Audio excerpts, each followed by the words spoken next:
After the Jays beat the Philadelphia Phillies 2 days in a row, we're feeling fantastic. They light up Zach Wheeler in the John Schneider era. We're thinking everything's going great. Stripling is solid. We welcome in the Kansas City Royals. We hear they got guys that you've never heard of. They have 2 guys making their big league debuts. They have 10 dudes on the restricted list. Half of them are usually in their starting lineup. We think, oh, maybe we can, if we win 4 here, you would have won 6 straight going to the All-Star break. And who do we hear coming on the mound midway through today for the Kansas City Royals? Zerpa. I don't even know. Was it Arnold? No. Alfred? I don't even care anymore. It's Zerpa to me.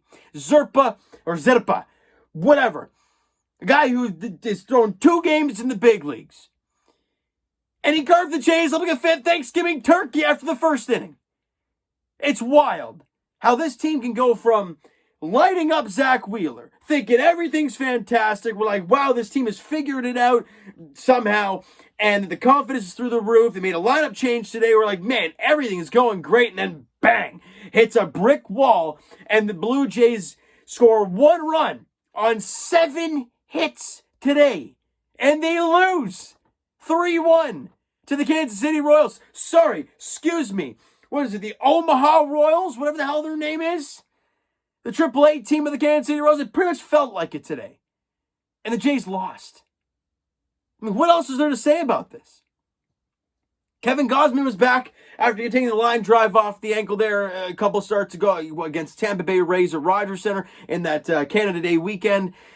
And he was back today. And I didn't think he had his greatest stuff, but I think he was good enough. Went 6 innings, a 2-run ball. That should be plenty enough to win a ball game against whatever this disastrous lineup that you were, or disastrous pitching staff you were going up against. But no, you had nothing going. The approaches to the plate were awful. This Zerpa guy had 2 strikeouts in the game. You know how those 2 strikeouts happen? Curveballs in the dirt. They were just your check swings or just waving over. I think it was Springer and Gurriel bouncing before home plate. And I'm like, this guy's not pumping 95 plus. You have time to wait back. Clearly, they have no idea what they're doing at the plate. They have no approach. And this is like third time through. Well, probably second time through because he only went 5 innings.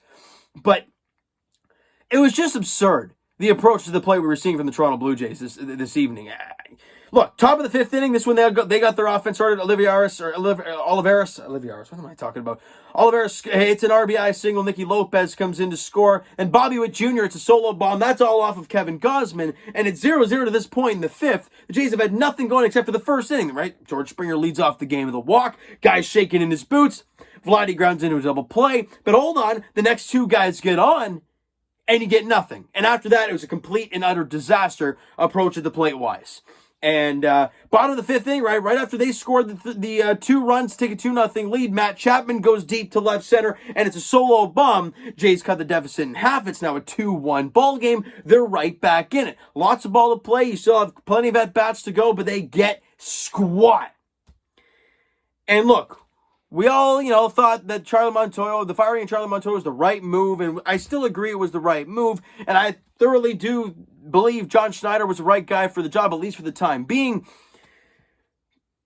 But why in the world is Anthony Banda going out there for the top half of the 9th inning? He finished off the top half of the 8th. Did a good job, right? I think it was like runners in the corners, 2 out, found a way to get out of it. Great play by Gurriel on left to get out of it, which is great. It's only a 2-1 ball game. You get the lefty-lefty. Matchup there is beautiful. I understand you're trying to get extra outs, but Anthony Banda is not the way to go. He is not the right guy for the job. And who hits a home run? Eaton. You know what that means for him? It's his first big league hit in his first big league game. And he takes Anthony Banda deep to left field into the second deck. And now you're down 3-1. The way this offense was going, that game was pretty much over at that point. And Jays fans, we've all been talking about velocity of the bullpen. Well, you saw that. After they took that 3-1 lead, who comes out in the bottom half of the 9th inning to pitch for Kansas City? Scott Barlow. And he's a guy that every Jays fan is drooling over because he's a guy who has a great off-speed pitch, great fastball, and he's a high-leverage pitcher. And Kansas City's awful. So, well, I can't say that actually. They just beat the Jays 3-1, so I can't really say it too much. But record-wise, they ain't going anywhere. They're selling off. All the talks have been Benintendi, Stelmont, who I guess ain't vaxxed, neither of them, because they ain't, or maybe Stelmont is. You know what? But we all know Benintendi's not.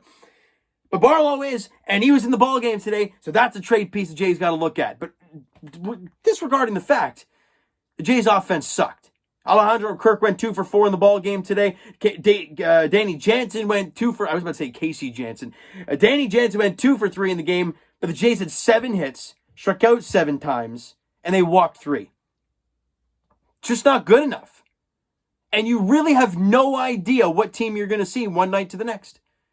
Like I said yesterday, you light up Zach Wheeler. The approach to the plate was outstanding. Even when Vladdy's approach wasn't great, he was still hitting bombs with one hand like his dad, which was incredible to watch. You're watching Teo hit 2 home runs to right center field and then right field that's his power alley. That's when he's at his best. And you're watching Bo Bichette go to the right center field for the RBI single he had. We're like, man, these guys are swinging the bat well against a really good pitcher in Zach Wheeler. And you face a guy like this, and you understand you've never seen him before. It's not like the guy's throwing 99 and he's going to pump it by you like when the Jays saw Shane Baz in his big league debut. You're not seeing that. You're seeing Zerpa. That's what you got on the other side. And he lit you up, win 5 innings of 1-run ball. It just can't happen. It just can't. Let's get to the pitching stats. Kevin Gausman, 6 innings, allowed 7 hits, couple runs, struck out 6 and walked 2. So, wasn't the best start for Kevin Gausman, but 6 innings, a 2-run ball. That should be enough to win you a ball game. It's a quality start, and you should be able to win, but you didn't.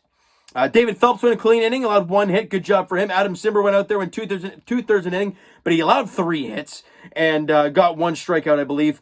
And then Anthony Banda, well, obviously stranded the run, so all 3 hits technically didn't come back to hurt Adam Simber. It also helped that the base running of the Royals was absolutely god-awful, yet they still won.